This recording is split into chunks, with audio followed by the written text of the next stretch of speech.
Spirit of life, God of many names, mystery beyond naming. It's good to be together in joy and in grief and in all the complexity of our human lives. It's good to be together. Solitude is great, but this is no solo journey. So we come with gratitude for our neighbors, co-workers, family, Tapestry friends, all the folks who accompany us on this journey.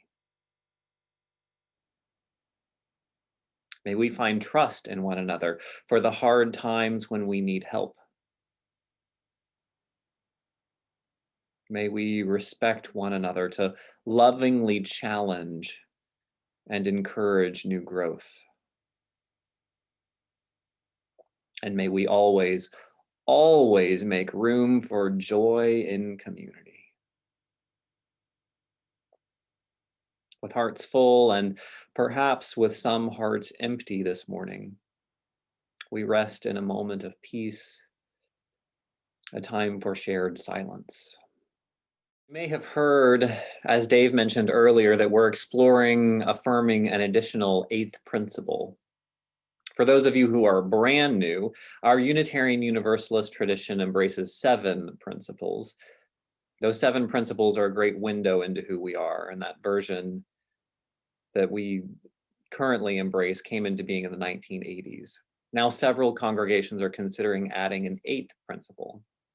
The text is, we covenant to affirm and promote journeying towards spiritual wholeness by working to build a diverse, multicultural, beloved community by our actions that accountably dismantle racism and other oppressions in ourselves and our institutions. It's a mouthful. There will be lots of opportunities to explore the possibility of Tapestry adopting this 8th principle. The next chance will be a series of small group discussions over the summer. And I promise you, these are really just discussions. There's not a preconceived agenda to this. This 8th principle thing is interesting stuff. Regardless of whether or not we officially affirm it someday, dismantling racism and building diverse, beloved community is and forever will be part of our calling. Often when issues of racism come up, we begin wringing our hands and asking, what can I do? Well, as far as I can tell, the thing that is most impactful is probably also the thing that is scariest. That's speaking up when we notice something isn't right. I'm not talking about speaking up to denounce voter disenfranchisement. That's important. But today I'm talking about speaking up in more personal ways, to friends, and probably from time to other Tapestry members. I want us to get comfortable with having uncomfortable conversations, like those families did in the Time for All Ages that we heard earlier. Because that's how we learn and grow. And this sermon is built on 2 important foundational ideas. First is the fact that we all have internalized biases. Everyone around the world and throughout time is part of a culture. Here in the United States, we are part of a culture and a history of racism, sexism, ableism, homophobia, and a long list of other socially constructed hierarchies.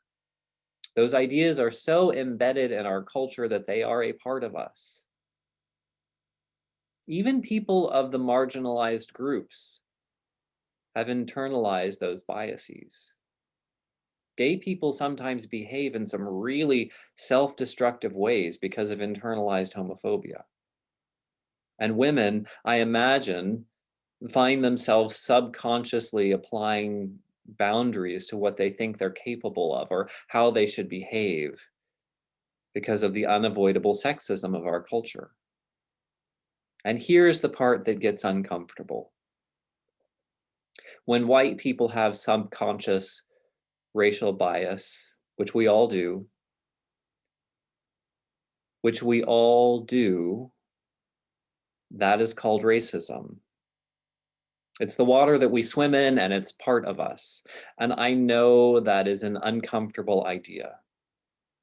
Later in the sermon, I'm going to talk about why acknowledging that inescapable bias is a big step forward. So, first foundational idea is that we have subconscious biases, including racism. The second idea is that the reason for addressing another person's prejudice is to make positive change. If you've ever supervised another person at work, or if you've raised kids, as I know many of you have, you know that accountability is a way of supporting people. We want to set people up for success. And we do that by praising success and by pointing out things that could have been done better. Ignoring bad behavior is setting someone up for failure. Because we care, we have uncomfortable conversations sometimes to create change. We don't point out other people's prejudice to make them feel shame. Self-righteousness is not the name of the game. But having hard conversations with each other is a sign of respect and trust.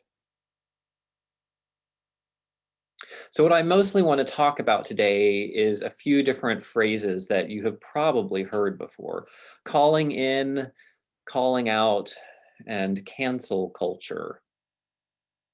The three options show that there's different ways to respond when we encounter prejudice. You might think of these as a spectrum of ways to respond. Calling in is the gentlest. Calling in means speaking privately with someone when they've made a mistake. Having a private, heartfelt conversation saves the other person from embarrassment. Calling in isn't easy. It takes some time and some serious emotional energy to correct someone privately. For something that you've heard in a private conversation or to correct a one-time slip up, calling in is the best way to keep us moving toward a positive, compassionate way of being together. Sometimes, though, a gentle private conversation isn't ideal. Sometimes we move toward calling out. Calling someone out is when we point out someone's prejudice in a way that's public. We usually do this if the offense happened when other people were hearing or watching. And this is important. If other people are part of that conversation and the issue hasn't been addressed, then that prejudicial idea is assumed by everyone to be the norm. And if anyone from the marginalized group is part of that conversation, they probably feel the sting of what has just occurred.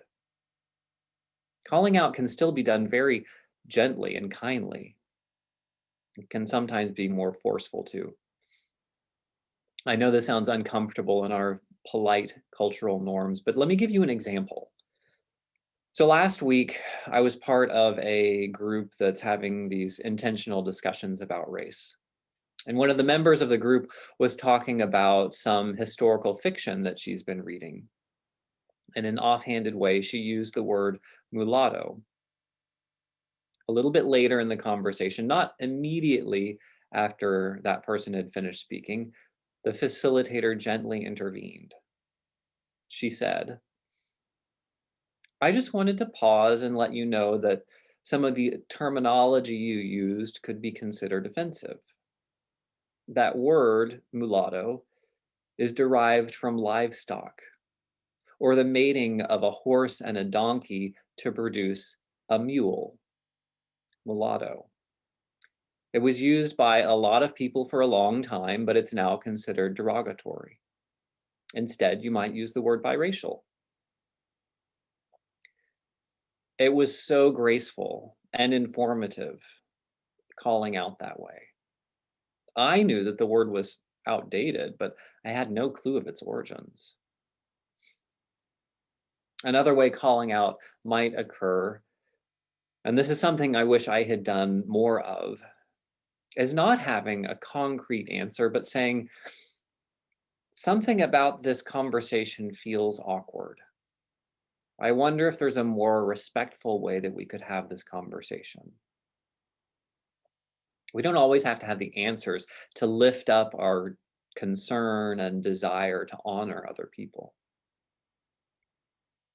So, we have calling in as a gentle private conversation. We have calling out as a more public conversation that may be gentle or maybe more direct. A third option is what has been labeled as cancel culture. I kept hearing this phrase in recent months, so I spent some time this week to understand what cancel culture is all about. Sometimes, not very often, but sometimes we need to disengage with a person or an institution because they choose to cause harm. There are two reasons that we might decide to break a relationship or cancel someone. First, does the person continue to make the same offensive comments or actions even after being corrected? Are they choosing to intentionally repeat the harm? And we all make mistakes. Truth be told, sometimes we make the same mistake a few times until we get ourselves straightened out. But some people ignore the opportunity to learn and grow and dig their heels in and insist on continuing a behavior. In that case, we can set firm boundaries and not talk about some things, or we can end the relationship. The other big factor that relates to cancel culture is about the amount of influence another person has. When a leader or a celebrity has a great deal of influence, especially if they've repeated offensive behavior, we might choose to remove them from the spotlight, reducing their influence and making room for other people's voices. So I ran across an example of two different celebrities and how they have been canceled or not. The first one was Halle Berry. Last year, apparently, Halle Berry was given a role or offered a role to portray a transgender man. As the news of this role became public, she got criticized on social media, and Berry's response was remarkably graceful. I want to quote what she wrote because it was so good. She said, "As a cisgender woman, I now understand that I should not have considered this role, and that the transgender community should undeniably have the opportunity to tell their own stories. I'm grateful for the guidance and critical conversation over the past few days and will continue to listen, educate, and learn from this mistake." Well, way to go, Halle Berry. That is how it's done. You will not be canceled.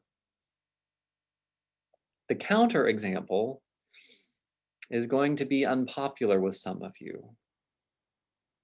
Beginning about a year ago, J.K. Rowling, the author of the beloved Harry Potter series, made some comments that were transphobic. And there were several swift critiques on social media correcting her. Her response was to immediately double down on her ideas. Over the past year, she has discredited the use of hormone therapy for trans people. She's promoted fear of transgender women using the bathroom. And in a literary jab, her recent novel centers on a villain who's a man who dresses as a woman to commit murders. J.K. Rowling didn't just make a mistake. She's taken it upon herself to advance ideas that are really harmful. So many people now, including myself, now that I've done the research, have decided that her voice is no longer welcome at the table. Because she's a person of influence and because she seems to have no inclination to change, the most effective thing we can do is to reduce the power of her voice by canceling her.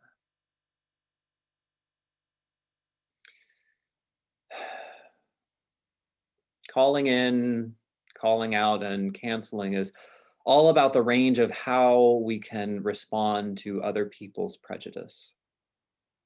Before we wrap up, though, we need to talk about being on the receiving end of those corrections. No one wants to be called racist, sexist, or homophobic. At least no one that I want to spend time with. Especially in this moment in history, it feels like racist is one of the worst things in the world to be called. The great irony of that is that all of us harbor subconscious biases. Those internalized prejudices slip out in our language and our assumptions. And we're around other people who might one day lovingly help us see those problems. And because we so desperately want to be good, being corrected sparks a quick emotional reaction. Usually, our gut reaction is to explain, "No, I didn't mean that. No, you misunderstood me. I'm not racist. What I meant was," we want to explain our intention without really acknowledging the impact that we had on the other person. In those moments, we focus on the intent of our words rather than the impact they have.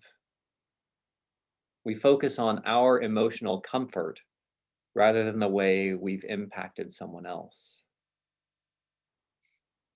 I want to say that again because it's important.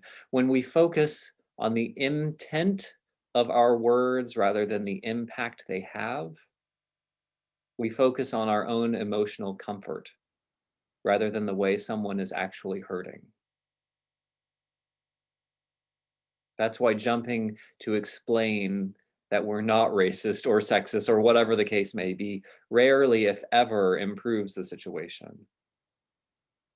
We all know that "I'm sorry, but" is not a real apology, and the case applies here too.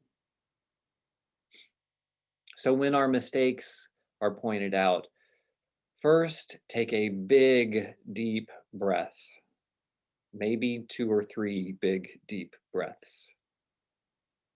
Second, apologize for the impact you had on the other person without explaining the intent. And then you can have some really interesting conversations. Then you can ask to learn more about why what you did was problematic, or ask how you might have better expressed the idea. You can learn about how to avoid making that mistake again. Rather than telling someone about your intent, you can show them.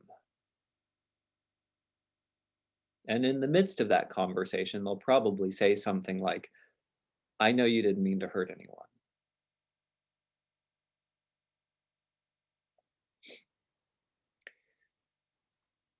It's said that Jesus hung out with all sorts of people. And the oldest books of the Christian Bible, the letters of Paul, document the church's attempt to bridge cultural differences within their church communities. The Buddhist tradition is built on compassion, acknowledging the suffering of others and seeking to truly understand their experience. Islam teaches that racial diversity is one of the beautiful gifts of creation. The Quran explicitly rejects racial hierarchies. In our own Unitarian Universalist tradition, we talk about the inherent worth and dignity of every person, the universal love that is available to all of humanity. We talk about acceptance of one another and spiritual growth.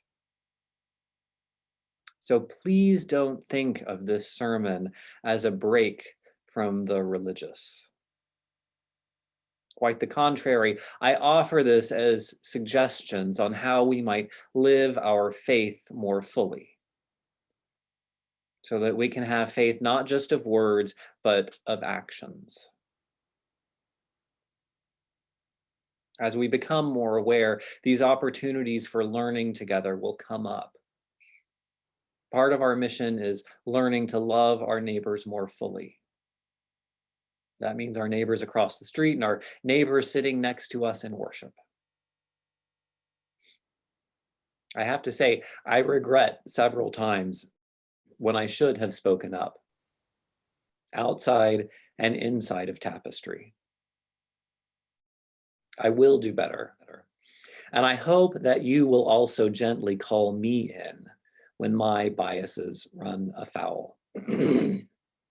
And learning and growing together. That is a blessing that we get to share. Amen.